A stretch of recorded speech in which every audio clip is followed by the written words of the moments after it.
G.R.. शिक्षण या आपल्या यूट्यूब चॅनलमध्ये आपणा सर्वांचं पुनश्च एकदा सहर्ष स्वागत. राज्य सरकारी कर्मचारी पेन्शनधारकांसाठी आताच्या घडीची मोठी आनंदाची बातमी समोर आलेली आहे. फेब्रुवारी मार्च पगारासंदर्भात अतिशय महत्त्वपूर्ण असं परिपत्रक निर्गमित झालेलं आहे. काय आहे हे परिपत्रक आणि या परिपत्रकाचा फायदा राज्यातील सरकारी कर्मचारी पेन्शनधारकांना कसा होणार आहे या संदर्भातील सविस्तर माहिती देणारा हा व्हिडिओ पाहण्यापूर्वी नेहमीप्रमाणे आपणा सर्वांना एकच विनंती, व्हिडिओ शेवटपर्यंत पाहावा आणि आपण जर आमच्या चॅनलवर नवीन असाल तर चॅनलला जरूर सबस्क्राईब करा. समोर एक बेल आयकॉनला सुद्धा क्लिक करा जेणेकरून महत्त्वपूर्ण शासन निर्णय, कर्मचारी हिताच्या महत्त्वपूर्ण अपडेट्स आपल्याला आपल्या यूट्यूब चॅनलवरती सर्वात अगोदर पाहावयास मिळतील. जसं की आपण स्क्रीनवर पाहताय, महाराष्ट्र शासनाच्या शालेय शिक्षण व क्रीडा विभागाचे दिनांक 2/2/2024 रोजी निर्गमित झालेले हे महत्त्वपूर्ण आदेश आहे. त्याचा विषय अतिशय महत्त्वाचा आहे. माहे फेब्रुवारी 2024च्या नियमित वेतन देयकासंदर्भातलं हे महत्त्वपूर्ण परिपत्रक आहे. अर्थात या परिपत्रकाच्या शेवटी सेवानिवृत्त कर्मचाऱ्यांच्या संदर्भात अतिशय महत्त्वपूर्ण असे आदेश निर्गमित केलेले आहेत. ते सुद्धा आपण या व्हिडिओच्या माध्यमातून पाहणार आहोत. तर हे परिपत्रक प्रति प्राचार्य, मुख्याध्यापक, सर्व शासकीय खाजगी अनुदानित, अंशतः अनुदानित शाळांना निर्गमित केलेला आहे. अर्थात हे परिपत्रक जे आहे ते अधीक्षक वेतन व भविष्य निर्वाह निधी पथकांचा आहे.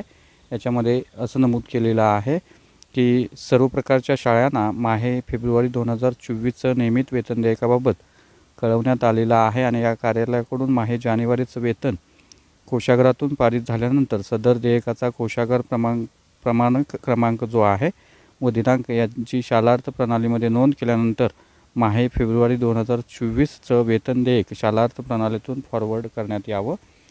याच्यामध्ये माहे फेब्रुवारी 2024चं नियमित वेतन देयक या कार्यालयास सादर करण्याबाबतच्या तालुकानिहाय तारखा आपणास यथावकाश कळवण्यात येतील. त्याचबरोबर 5/10/2024 रोजीची बँक शिल्लकी रकमेचा बँकेचा दाखला माहे फेब्रुवारी 2024च्या नियमित वेतन देयकासोबत सादर करावा.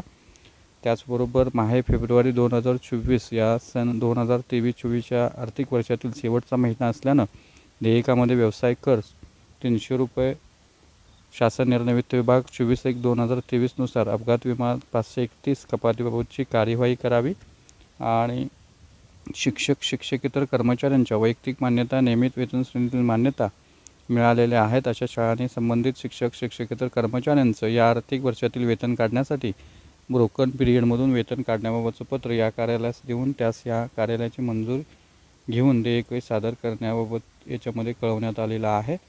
आणि या माहे फेब्रुवारी 2024च्या वेतन देयकासोबत 7व्या वेतन आयोगाच्या थकीत हप्त्यासंदर्भात सेवानिवृत्त कर्मचाऱ्यांचं 4 हप्ते व मयत कर्मचारी यांचे उर्वरित सर्व हप्ते अदा केलेबाबतचं मुख्याध्यापक यांचं प्रमाणपत्र सादर करावं लागणार आहे. त्यामुळं सेवानिवृत्त कर्मचारी या विभागाशी शालेय शिक्षण व क्रीडा विभागाशी जे संबंधित आहेत त्यांचे 4 हप्ते आणि मयत कर्मचारी असणार आहेत त्यांचे 5 हप्ते अदा केलेबाबतचं मुख्याध्यापक यांचं प्रमाणपत्र सादर करावं लागणार आहे.